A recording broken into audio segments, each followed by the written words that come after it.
Okay, so we're on the fourth and final biomolecule, thank goodness. And this biomolecule's name is called nucleic acid. Now, this is one of the most important types of biomolecules in all living things, and it's there to direct the growth and development of every living organism. And you'll recall that I told you earlier we're going to spend an entire unit on nucleic acids and DNA and their importance in our body. So the big thing I want you guys to focus on in this first unit that we call biochemistry is really the makeup of these molecules, because the chemical makeup of these molecules helps determine their function. And when we deal with each of them in each of the remaining units of the course, having an understanding of their makeup is going to help you understand why they do what they do and how they do what they do. So really the big thing I want you to focus on in these notes is their chemical makeup and being able to recognize a nucleic acid versus a carbohydrate, or a lipid versus a protein. So what I'm doing in these notes is trying to point out the key differences, the key things that make a nucleic acid or a protein a protein. Okay, so DNA is our first nucleic acid. There's two altogether we're going to look at. And you may have probably learned this in grade 11 and possibly grade 10 as well, that it's a double-stranded source of genetic information found in every single one of the cells in our body. Now here's the key thing we want to know, is what is it made up of? So first thing it's made up of, phosphates. Second thing it's made up of, something called deoxyribose sugars.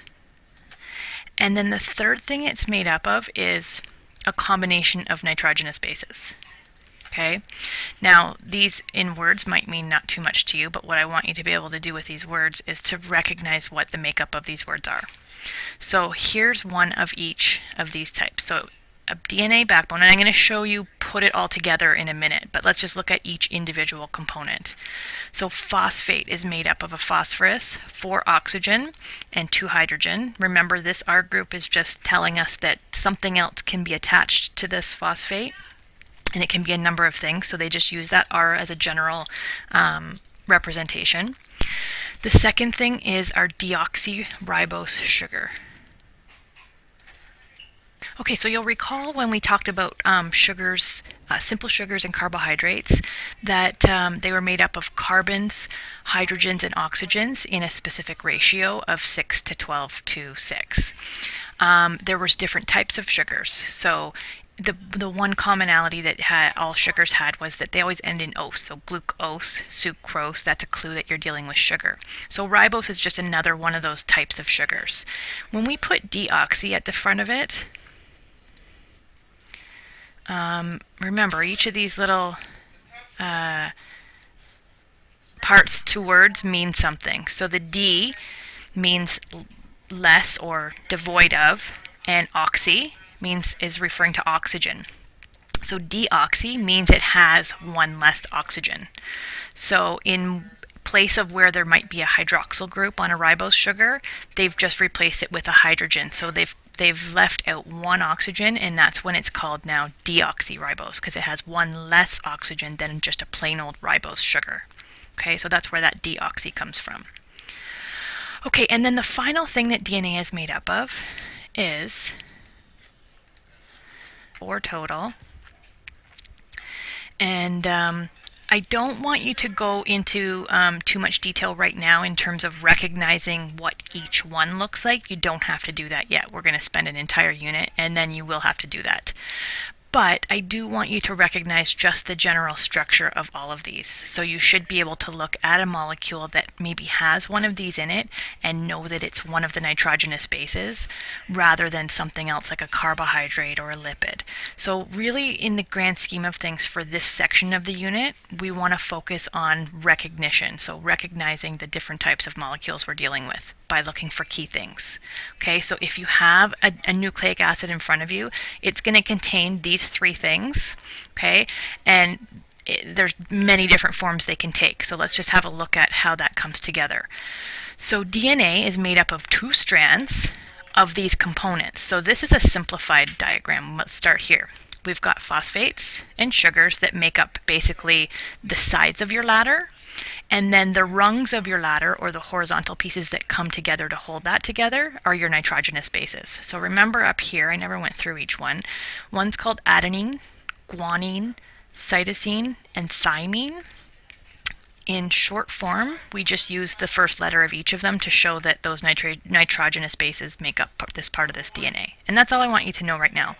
If you were to look at a molecule, and so if we look at it in detail using the actual atoms involved, here's our phosphate groups, here's our deoxyribose sugars, and they make up the side of the ladder. What holds it together in between are any one of those 4 nitrogenous bases coming off. Okay, so that about sums up what I need you to know for DNA. The second type of nucleic acid we're looking at is RNA. And yes, it sounds a lot like DNA, and it's very similar to DNA. It will still contain phosphate. Instead of a deoxyribose sugar, just a plain ribose sugar, so it has 1 extra oxygen than the deoxy. And then the same nitrogenous bases, except here's what I'm going to highlight here. All 4 are the same, except thymine is replaced with something called uracil. And that's how you tell the difference between whether you're dealing with RNA or whether you're dealing with DNA.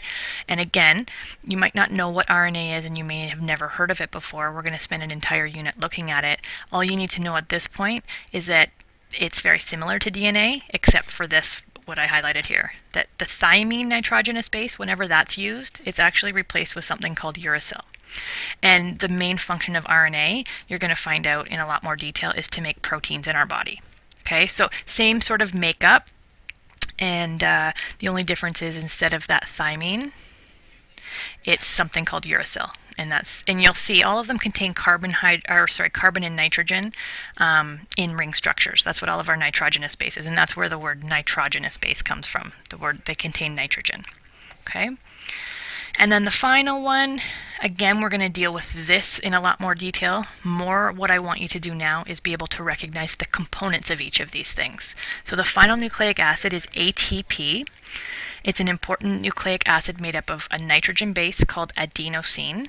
And now that sounds very similar to what we just talked about in our DNA. That was adenine. This is adenosine. And a ribose sugar, so similar again to RNA.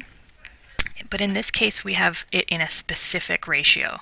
We have 3 phosphate groups. So one ATP molecule is made up of your adenosine molecule, 3 phosphate groups, and your ribose sugar. Okay, so if we were to color code this, let's see here. We have in red our adenosine, and that's this. In green, we have our ribose sugar. That's right here.